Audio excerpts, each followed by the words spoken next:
Hello and welcome to our second episode of Sustainability Sparks, a fireside chat series with green innovators brought to you by Green Phoenix Circular Solutions.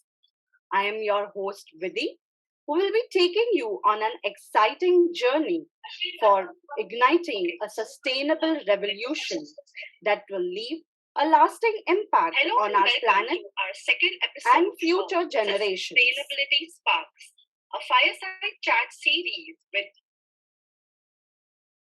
Today, we have a very visionary guest joining us for our second episode.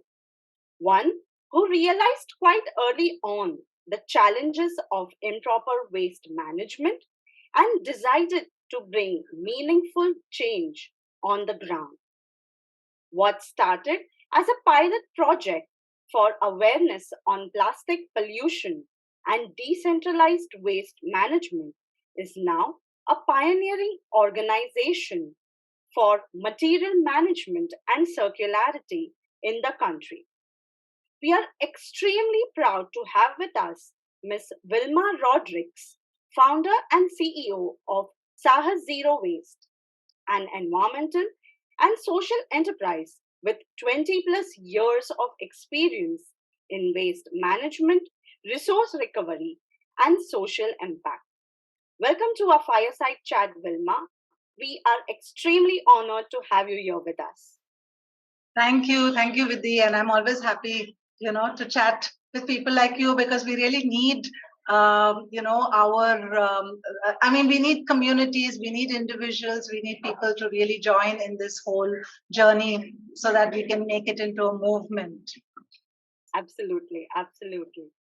So, Wilma, I was just having a look at your profile, and I see that you had a very diverse career path that you have taken, right from being a business journalist before, and now that you are pioneering waste management, material recovery, and starting this organization. We are quite curious to know about your story and what was your inspiration to actually start this movement. So actually I got into it full time and with full commitment when I turned 40. So, this was not so earlier on in my life, but of course, there were several triggers even earlier because I grew up in Mumbai and, a city which really, even in the 70s, was a very alive city, but a city which one could already see the deterioration in terms of poor waste management. So it's been, the journey really when I was very young and being very, very disturbed to see so much of waste even in our streets in Mumbai in the 70s. So I moved to Bangalore in the 90s. And, having moved into what was called at that time a garden city, again, I was disappointed to see so much of waste on the streets and so much of, indifference to this ugly part of India.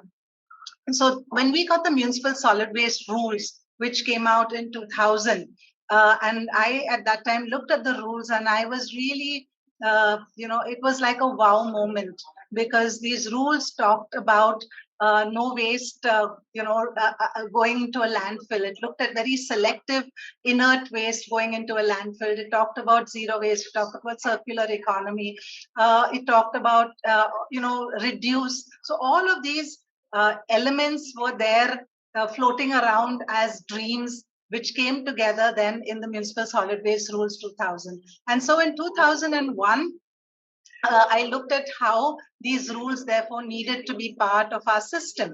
It needed to be integrated into, everyday life of everybody who generates waste. And that was then I looked at that as an opportunity rather than to be frustrated about it, rather than, to complain about it, to ask what needed to be done and, kind of put up my hand to actually put things in place on the ground. So that was the thought behind Saahas Zero Waste. That was the first the first thinking around how one has to bring the rules, or rather, one has to bring waste management into coming alive on the ground. So Saahas was an NGO. We started as an NGO in 2001. Started with a lot of reduce campaigns. Less plastic for me was a campaign that we started. We worked with a lot of supermarkets, with individuals, with the pollution control board. But then over a period of time realized that if we really wanted um, to actually have self-sustaining long-term solutions, then you also needed a business model. So that was where, after 10 years of working as a not-for-profit, we transitioned, or rather we set up the second entity called Saahas First LLP, and then the LLP became Saahas Zero Waste. Okay, okay, okay. That is a very extraordinary journey that you have taken in the past 20 years, right from establishing the NGO to coming to this business model. I'm sure it might not have been a very easy journey with a lots of ups and downs. But if you could let us know, what were some of the most difficult challenges that you faced along these years, and what motivated you to keep going, and how did you manage to overcome these issues? Yeah, so first the challenges of running a not-for-profit. So when you are first of all, I didn't really know much about waste, although I have an environment sciences background, but this is all theory. So when you're putting things into practice on the ground and with no kind of experience around this, it becomes very difficult. But that doesn't that should not deter us, because this is a journey and this is a learning experience. So in the early years, of course, with no experience, getting the relevant support financially is very difficult. So therefore you take that back seat and you say, look, this is a learning experience. It doesn't matter if we don't get paid. It's almost like a volunteer experience that you go through when you're going through a period of building an organization. Yeah. So the financial part of it is the most difficult, because you do work with very, very limited resources, and you also have to at the same time actually deliver on good services. So because you're building your credibility, you're building you want people to you want to influence people, you want to get people to listen to you. So that's the dilemma of the first few years. But if we stay committed and if we ground ourselves in those first few years, then you see very quickly that in a situation like waste management, where there is very where even in the early years we saw a lot of people wanting to have the right solutions. So when you are able to provide the right solutions and show commitment, show sincerity, then there is a belief and a credibility which builds up. And I think that was something that we were able to do. Also because slowly, even the NGO started getting funding from corporates, from CSR, from international organizations like GIZ. So that is, after that initial period, the challenges on the financial front became a little bit easier. And along with that, then the team, also started coming together. We were able to attract talent. We were able to have a team. And that's the story of the NGO Saahas. And maybe, I would also, should I continue or should I take a break here? Okay. No, so then, of course, there is the challenges of being a business model. So when you are a business model, we actually had the second entity, which is Saahas Zero Waste, as a business model, because we wanted to have consistency of services. As a not-for-profit, you're dependent on grants, you're dependent on, I would say even whims and fancies of your people who are supporting you, because sometimes they just pull out resources and then it becomes very difficult to continue with a particular program. So as a business model, there is that consistency and our business model was based on revenues from waste and revenues from a service fee. And this was, of course, the biggest challenge, because there was this commitment to environmental and social impact. Right from the start, we said, the reason why we are in this space, because these are the two big pillars that we want to bring change in. Now, waste management in those years did not really have a system where people actually paid for waste management services. And this continues even today, because there is that very selective way in which you look at, how waste can be can become wealth. So, there is it sounds like a good term, right? Waste, creating wealth out of waste. But the reality is completely different. The reality is the wealth is actually in the change that you bring to people's lives, the change that you bring to environment, and the kind of environmental mitigation that you bring through your programs. But in those early days, getting people to pay for waste management services was the biggest stumbling block. And, so there was very long turnover periods really for people actually coming on board as customers. Now, we wanted to scale. We wanted to, offer our services to many other cities across. There's a background sound. Should I? Is that okay? I'll just tell my colleague. Yeah. 1 second. 1 second. Just give me a minute.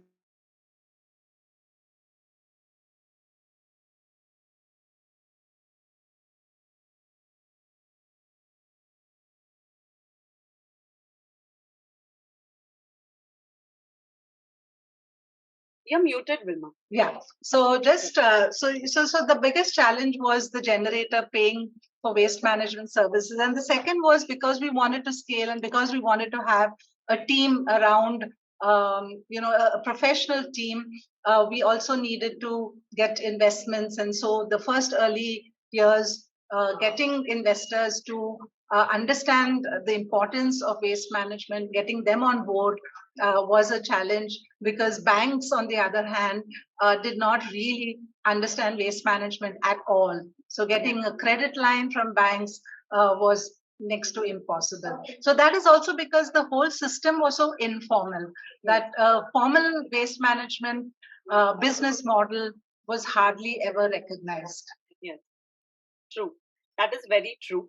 And I guess even now there are areas where this sector is still not completely formalized, where if we go to a lot of these discussions, we go to a lot of these conferences, most of the panelists now, with all of the movement starting in the recycling space, in the sustainability space, there is demand that the recycling sector should become like a formalized industry, where all of these sectors become it becomes more streamlined, so that it becomes easier for all the finances to come in and all of those things to become proper. Moving on, I wanted to ask you, Saahas Zero Waste is currently working in a lot of areas across the country.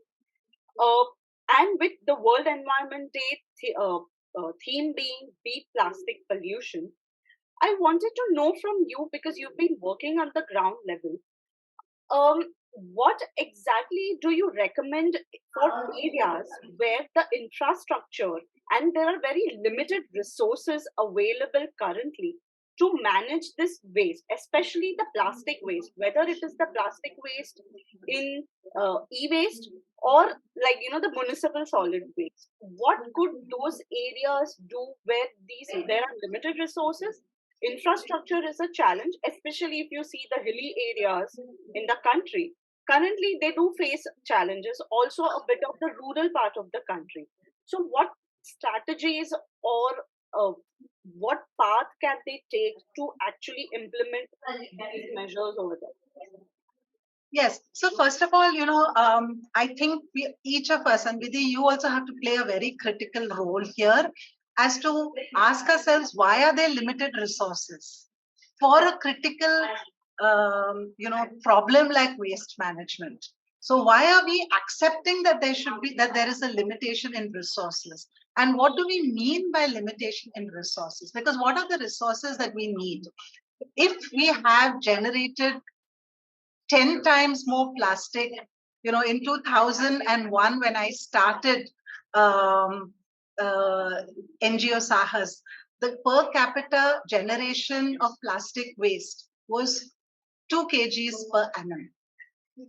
And today we are at about 19 kgs per annum.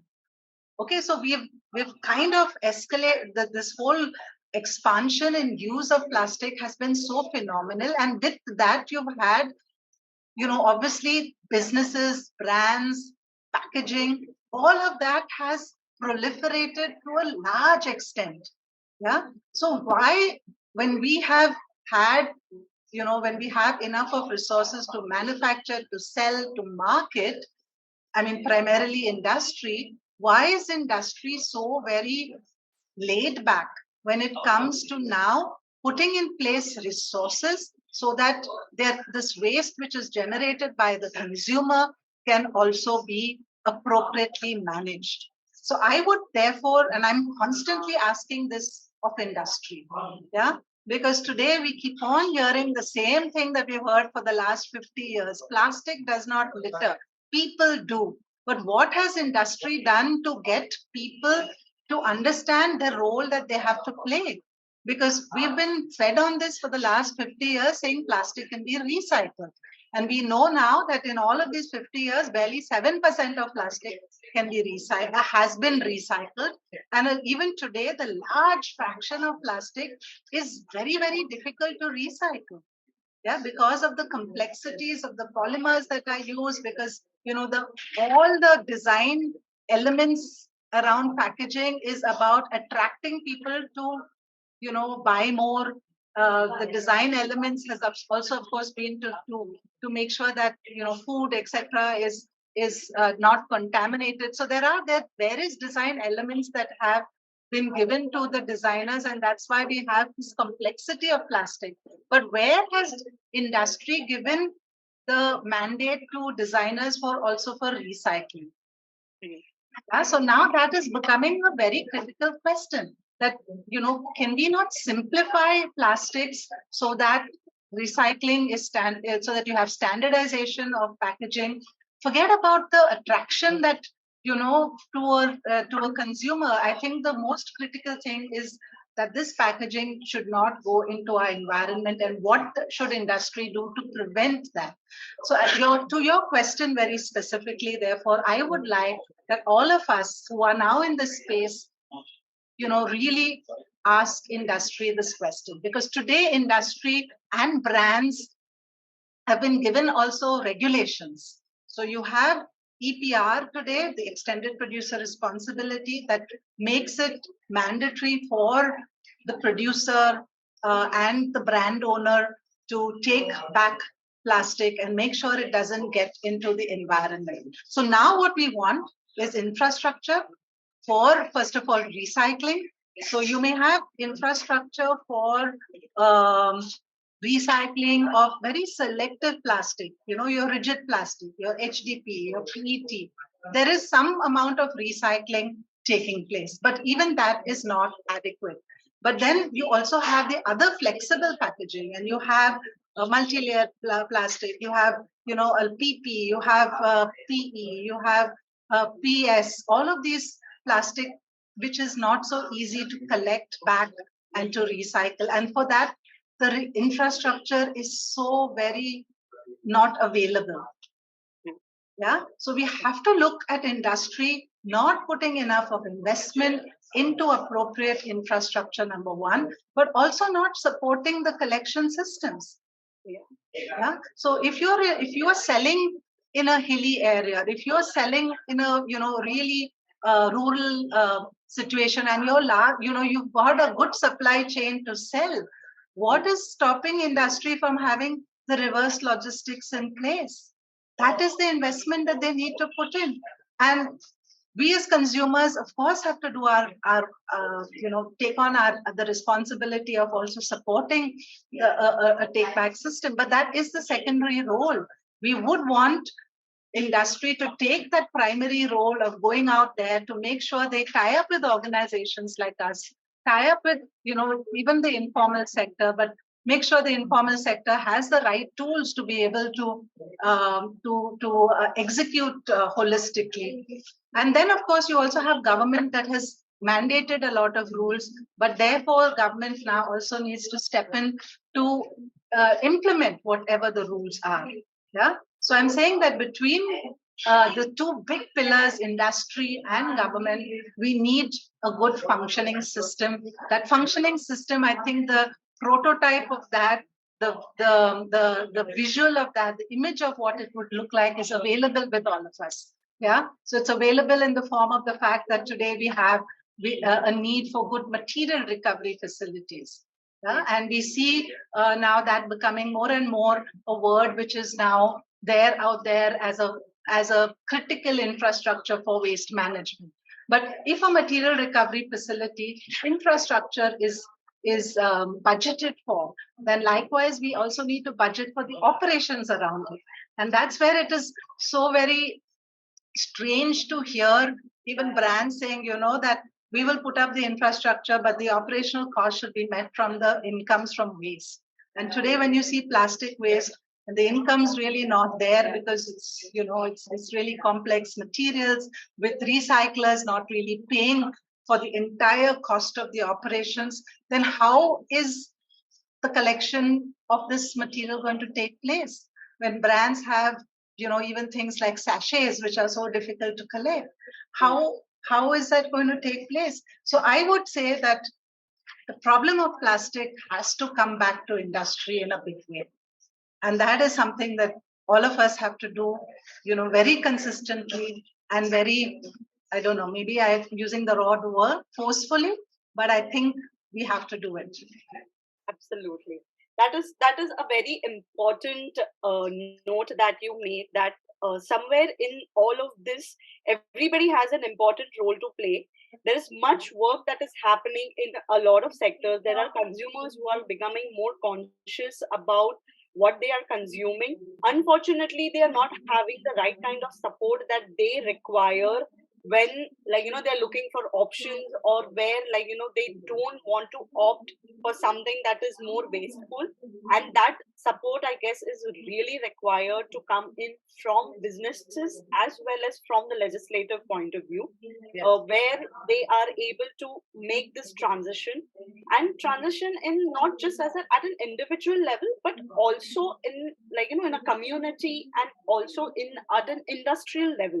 Because many a times there are challenges that are faced from the regulatory frameworks point of view, where even if an industry is wanting to make some changes, they are not getting the right kind of support as well. Yeah. Moving on, now that you've been a part of this journey in the past 20 odd years, with so many different regulatory frameworks also coming in, like it started with the municipal solid waste management rules, and now we have come to the EPR rules, whether it is for e-waste, whether it's for battery, or whether it is for plastic waste. How do you think has has these addition of regulatory frameworks helped in your work? Has it been a positive change, and what more help or support do you think we would require from the government to actually make this a more better, and for the whole ecosystem to function in a more better way?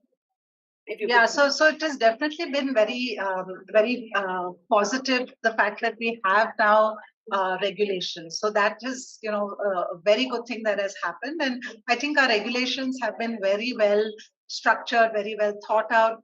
So now then it becomes a matter of how are we going to execute these regulations. And whilst the government again has, for whatever reason, it's various different reasons, its limitations in the way they actually implement the regulations. But that should not be a reason for non-compliance. So I'm saying that there is the responsibility now of the consumer, there is the responsibility of the brand, because finally it is our environment. Tomorrow, if waste is burnt in your neighborhood, uh, who is the victim? It is the child, the children, the adults, all of us who are part of that neighborhood. And tomorrow, when we have plastic, or even today when we have plastic coming to us back in the form of microplastic, which is there in our salt, etc., again, each one of us is the victim. So when there are regulations, there is a need for us to do our own self regulation and make sure that these rules are taken very seriously. So I do believe now that on one hand, of course, we have to push government to, especially the urban local bodies, which is the municipal corporations. We have to also push all the panchayats who are there as the governing structure in our rural areas, and we need to see how to do that. But I would say that parallelly, it's also very important. Again, I would look to industry. Again, we would look at leadership within the large FMCG companies, etc. Both the Indian companies, and there's so many large Indian companies, so we don't always have to look at the MNCs. We need to look at Indian companies showing leadership, showing responsibility, taking that first step. I mean, we've seen advertisements left, right, and center for every product, whether it's on television, hoardings, social media. But how much of advertising do we see for take back systems, for reverse logistics, for being responsible? Only on June 5th, Environment Day, Earth Day, this is one day where companies will come together and say, look, this is our CSR initiative. And this is not about CSR. This is about companies with their own the budgets that they should be putting in comes from their own business. Yeah. And because they're talking today about sustainability, they're talking about meeting ESG requirements, which is the environmental, social, governance norms. So all of these are also part of regulations. So together with ESG, together with about the SDGs, that is the Sustainable Development Goals, given to us by the United Nations. So we have all these frameworks in place. All we are missing is leadership.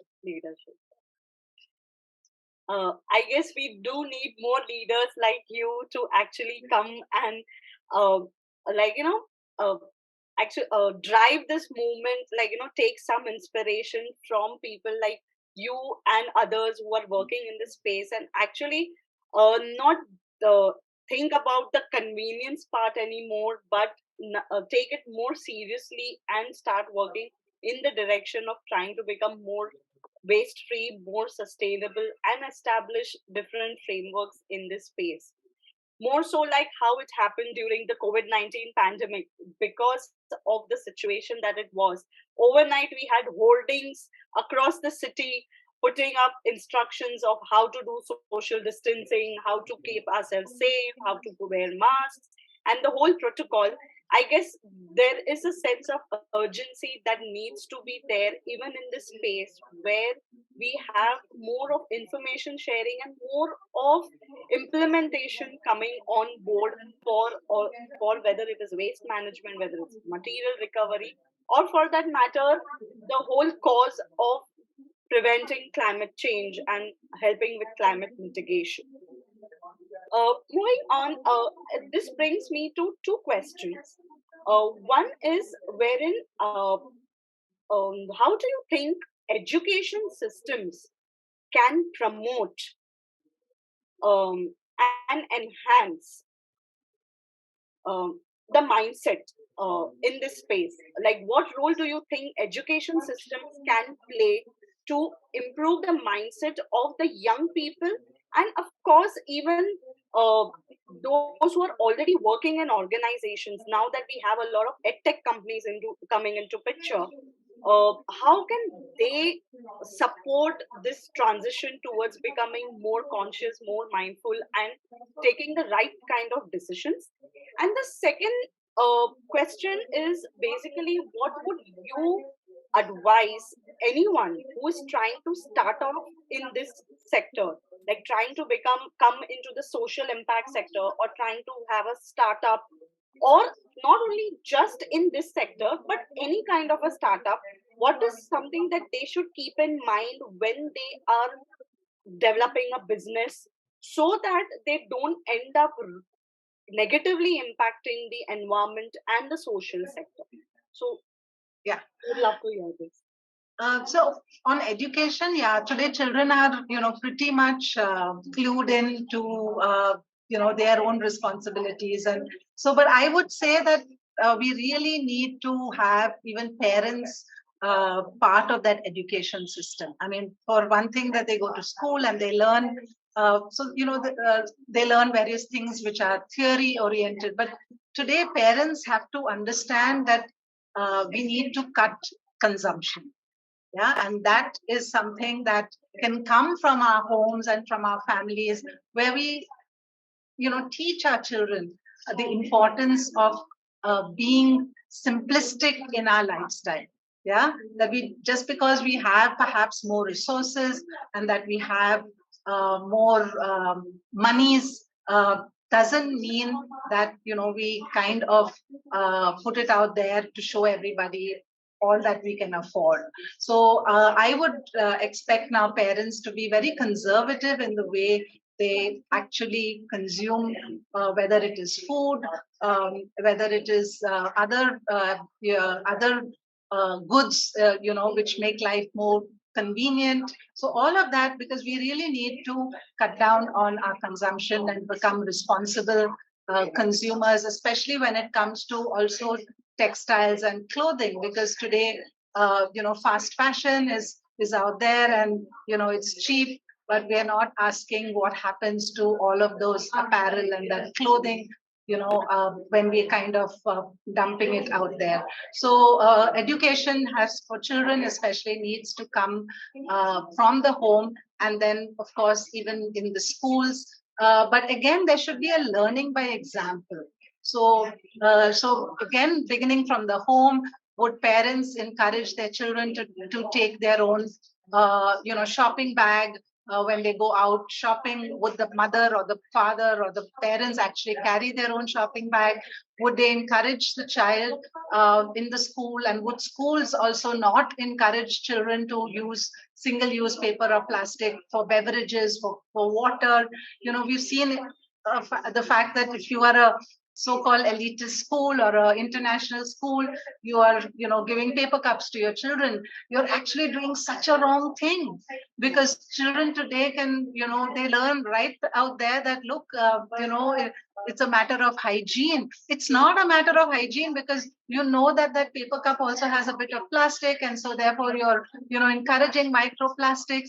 And you can very well have steel, plastic, which other children, everyone grows up with. So you don't need to. Again, it's a matter of perception. You've paid so much, so you have kind of money. So here I need a paper cup instead of that reusable steel mug, which all of us have grown up with. So it's the same thing with tissues. So again, it's this perception that, oh, it's hygienic, and I need to have pull out these tissues. We need to integrate that into our education system, that tissues are not needed. That tissues actually use so much of water for production, and therefore we are putting ourselves in tremendous risk when we are not conserving our water or not appreciating water, because tomorrow we will have problems with water. So I'm saying that education and the lifestyle begins at home, begins in the school, and should also be there for young people in our corporate offices, because again, there is that whole feeling that there is that whole system that we create of people being entitled to all of this. But in giving them that entitlement kind of, the feeling, you are actually going to create a lot of problems for our generation in the next few years, for our next gen, so to speak. So, so that is about education. And then when you're looking now at the proliferation of startups in the space of sustainability, in the space of waste, so there is there is a lot of learnings that are there also for the people coming into this space. And I think the biggest learning, if we want to be true to our why we are here, because we come with a certain purpose, and that purpose is what is going to drive us. That purpose is what is going to give us that energy on a day-to-day basis. And if we have to have that fire, have that flame continue, then we have to be true to that purpose. So that is where we cannot dilute the purpose. And I can give you the example today of many startups in the waste space. The ecosystem is not developed, and we know it. People are not willing to pay service fees for waste management. So we've seen, therefore, startups go in a direction where they continue to give people what they want rather than the reason why we are here in the first place. So you hear the narratives of bring back your waste, I will give you cash for it. Yeah, we see it with e-waste. We see it with plastic waste, and we know what it does to our business models. Yeah, it really hampers the results that we want to see happen on the ground. So what happens when we start promising cash for cash for trash? You most of there will be a outsourced informal sector that will go and collect the waste from the households and pay for that waste. And what happens then to the person who's collecting it? He is the person who can't afford a proper office or a scrap shop. He is the person who will have probably little children working in the space and not being able to afford that they go to school, not being able to afford nutritious food for the family, all because we want to continue with a narrative which sounds good, that you've segregated your waste, so I will give you some cash. And what do we, most of the middle class homes, this just becomes really trivial amounts of money that is just used for something which is not very important. So our young startups need to stand ground, need to be able to stand up to the customer. The customer may be king, but the customer cannot dictate what is actually a bad business model. So I would caution any young startups. I'm saying be grounded, continue with your purpose, be a little bit slow to take off. That's okay, but don't get carried out by this whole narrative of being a unicorn and growing and scaling much faster than what is actually possible. So these were my little points which I would like to put out there for people to consider. Okay, absolutely.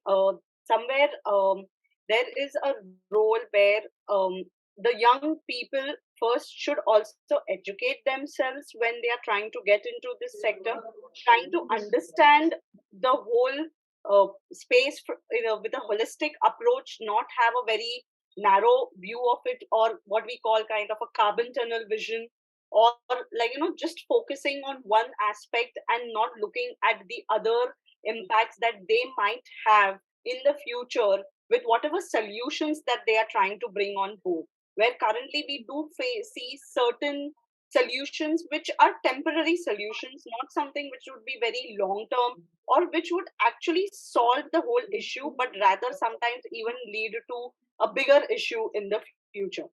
Um, okay, we've had a really good session and you've answered the questions so well.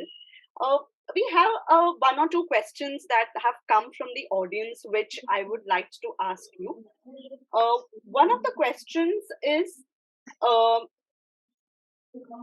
now that the EPR rules are coming in the textile waste sector, what do you envision should be a part of these EPR rules that are coming for the textiles? Now that we already have for three sectors, now they are also being built in the textile waste. Anything that you envision or any expectations that you have is the question. Yeah, so it would be very nice again for brands, because in this CPR, like plastic waste, we would have a good take back system. Now, one of the things that we would want to see is, when you have take back of post consumer apparel, etc. Now, some of it especially can be easily upcycled. And it can be upcycled into making bags, it can be upcycled into making decorative items, flags, etc., which will replace things like balloons and those kind of things which are again plastic, harmful.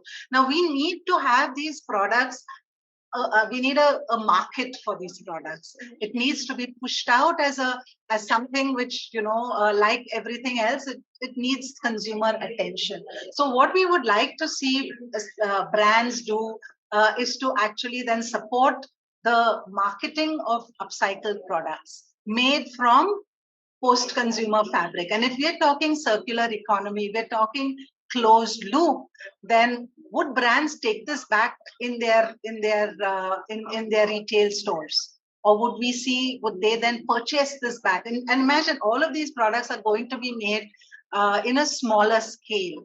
It's made by self-help groups, so therefore you will encourage livelihood. You will encourage women, from poor economic backgrounds coming in and making these products. It would help. It will be like almost like a handicraft, handmade items. And this is right now, all of these items, the biggest challenge is the marketplace.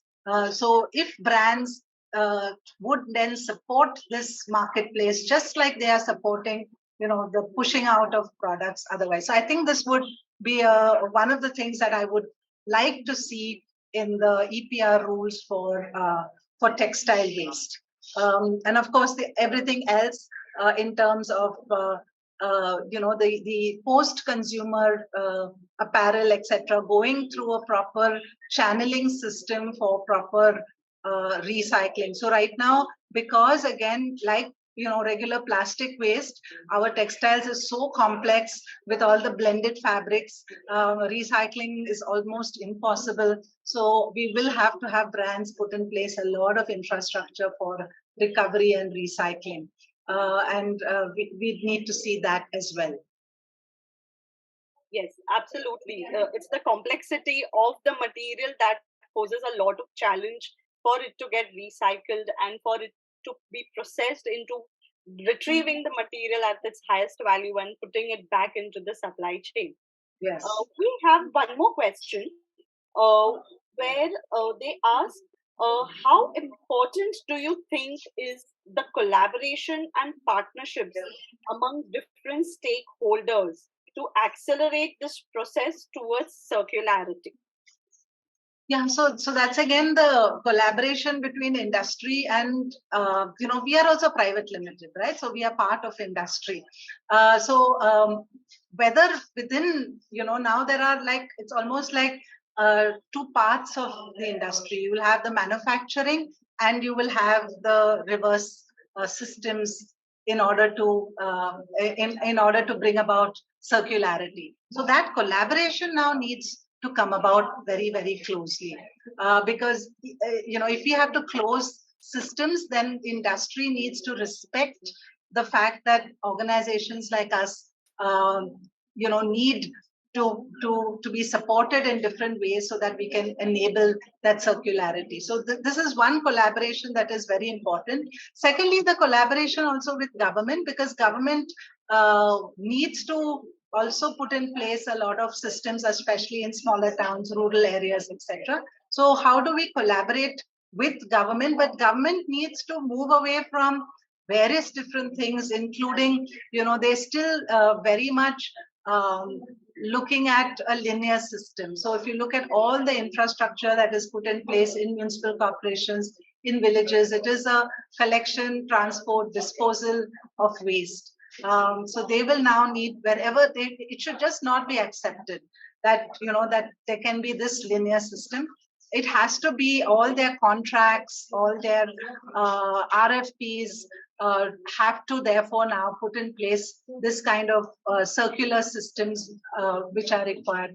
And that's where then automatically organizations like us will become mainstream. So right now we have very few.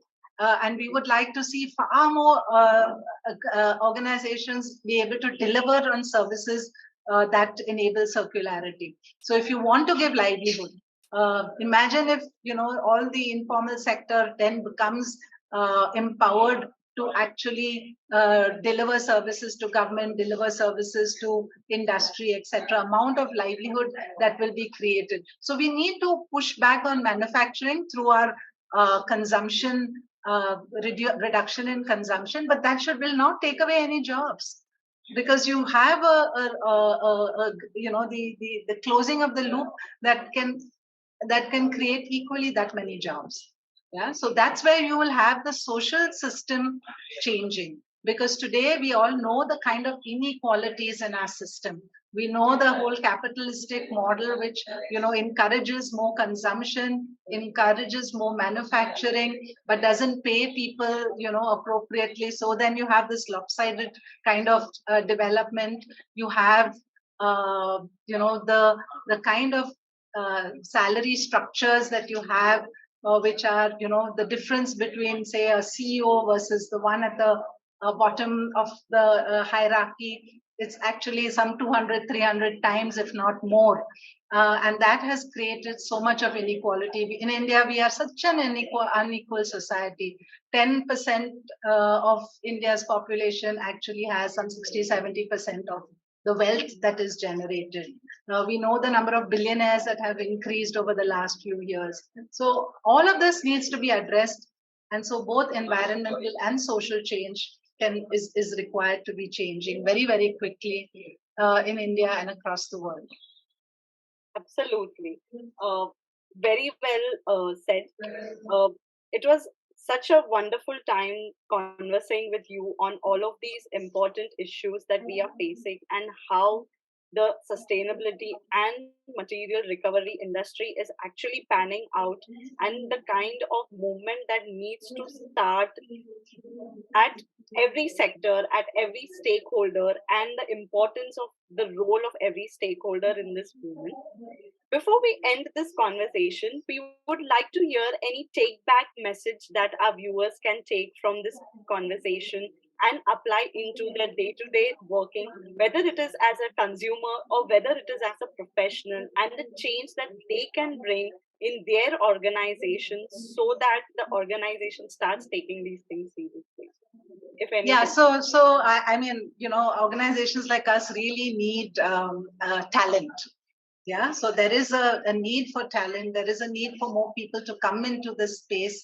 And so I'm saying that many organizations like us would welcome audience here to write back to us and see if they would like to join us, because if we have to grow our organizations, and especially in different areas. So in the south of India, waste management is a little bit more developed and evolved.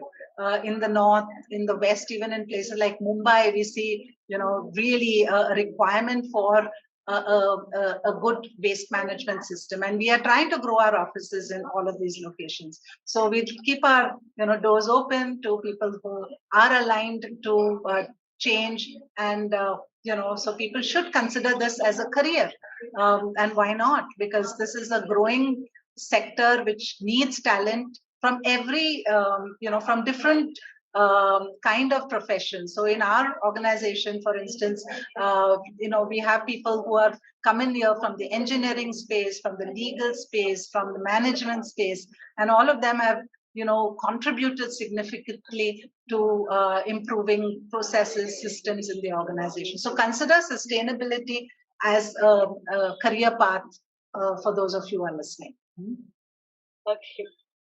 Thank you so much, Wilma, for sharing your courage, dedication today with all of us, with our viewers, and with us at Green Phoenix Circular Solutions.